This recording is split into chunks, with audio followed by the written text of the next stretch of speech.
Çfarë do të ndodhë sot e tutje me Greqinë? A do të mbjetojë ajo krizës financiare apo do të shqyrtohet sërish skenari i daljes nga eurozona? Sa të sigurt do të jenë qytetarët grek?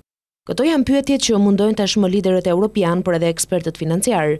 Sot në mesditë, në ditën e 5 të negociatave dhe pas një takimi disa orësh mes presidentit Papoulias, ish kryeministrit Papandreou dhe kreu të opozitës Samaras, më në fund u zyrtarizua emri i Lukas Papadimos si kreu i ri i qeverisë së shpëtimit kombëtar. Μετά από πρόταση των πολιτικών αρχηγών. Detyra ime e re si kryeministër nuk do të jetë e lehtë, por unë jam i bindur se problemet do të shkojnë në rrugë të mbarë dhe do të zgjidhen. Arma për të arritur këtë është një rrugë e shpejtë dhe eficiente e unitetit dhe konsensusit të gjerë. Σας ευχαριστώ πολύ.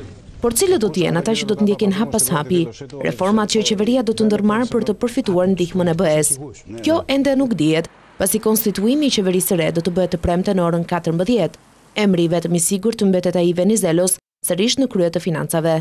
Mediat e huaja e kanë cilësuar kryeministrin e ri si avokatin e kursimeve, ndonse në të vërtetë sipas tyre, Greqia ka vërtet nevojë për një ekonomist në krye të qeverisë, kryesisht gjatë kësaj periudhe.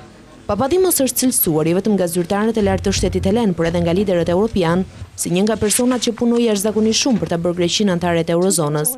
Të njëjtën gjë pritet ta bëjë sërish, të marrë ndihmën e 8 miliardë eurove dhe të largojë përfundimisht frikën e falimentimit.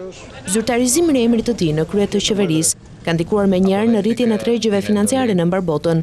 Bursat në Wall Street janë hapur në rritje të konsiderueshme, ndërsa ecuria e bursave europiane ka ndryshuar pas emërimit të tij. Papadimos do të drejtojë Greqinë deri në shkurt të vitit 2012, kohën në të cilën do të mbahen zgjedhjet e parakohshme. Lukas Papadimos është një ekonomist i njohur dhe ish zëvendës presidenti i Bankës Qendrore Europiane. Ai punon aktualisht si profesor ekonomie në Universitetin e Harvard.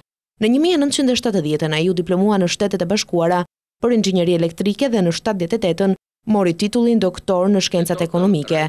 Ai njihet në mbar botën ekonomike dhe si një nga ekspertët më të mirë që ka punuar në disa institucione të larta financiare, si Rezerva Federale në Boston, si dhe guvernatori i Bankës së Greqisë në vitin 1994.